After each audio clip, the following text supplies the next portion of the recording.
Hello and welcome to another episode of Anime Launch Short Flight. Today we're talking about the season finale of Ragna Crimson, episode 24. If you follow me till now, you know that I read the manga with every episode, and today's episode covers the end of chapter 54 all the way through 56.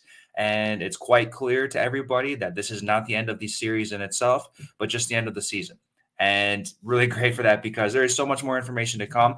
Also, a little surprising, maybe, because like the winged monarch is dead. So what exactly is going to be the end conclusion to the series? And that's going to be the dragon god. We still have to defeat him slash her because we kind of saw that the dragon god is a memory in the winged monarch's old self, Carla. So that's really strange. So I can't wait to see that one come to life. But before we get too far on that, let's just say that there really is no differences between the anime and the manga. Everything was crystal clear like usual. So we kind of start off right away with the twin girl. She's shooting Ultimatia.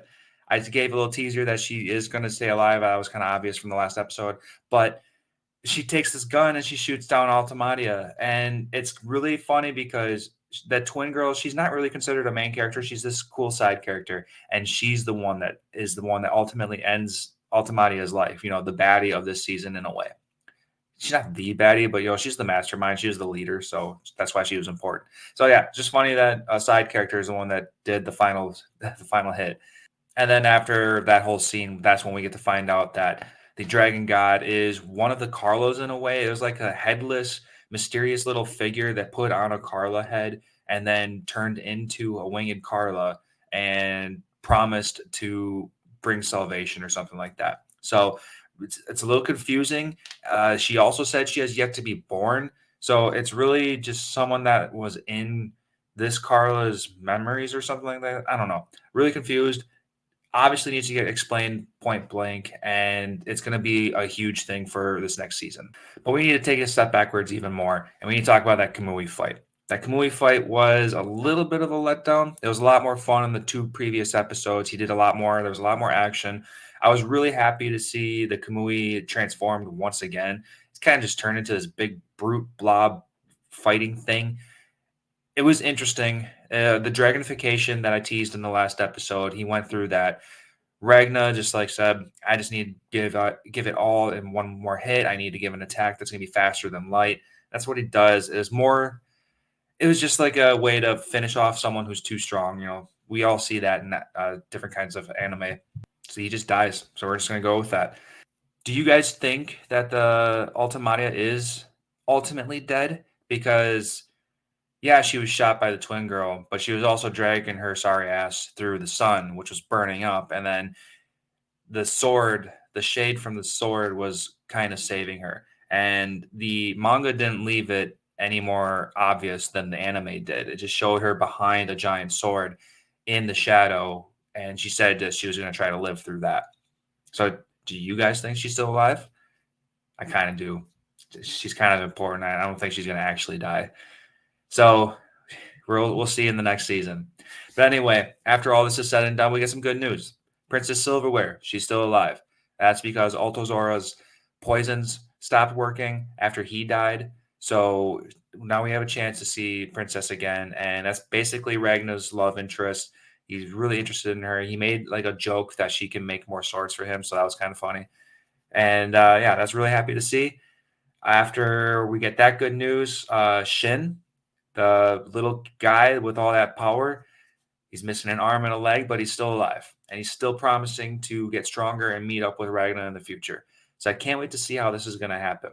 Now, like we saw with that Chris guy, how Silverware Princess made that fake arm for him. And while she was alive, it was still mobile. So I imagine that she's going to do the same thing for Shin, give him an arm and a leg that can still move like that. That's my first thought. So hopefully it's something along those lines. And that's where the anime ends. Kind of a light ending. Like I said, the only thing I didn't really care for was the ultimate final battle between Ragna and Kamui, but that's okay. We got plenty of fight. We knew that was going to end soon, but that's all right.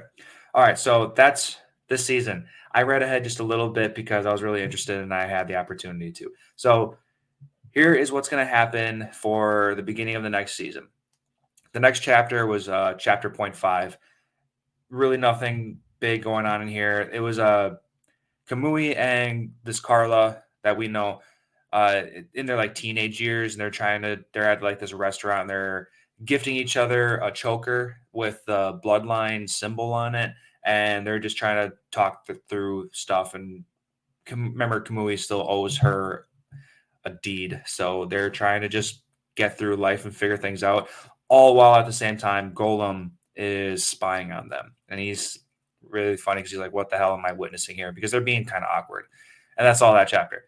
But the author promised to give more Leo information. And that's exactly what happened in the next chapter. Leo is still hanging out with Sykes, and they're getting stronger. But while they're in a room chilling, getting ready for their next adventure or something, they get attacked by a bunch of humans.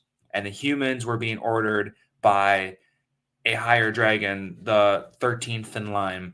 And then that dragon has a big problem with everybody that's from Lys. Remember, Lys is from the town that Ragna and Leo are originally from.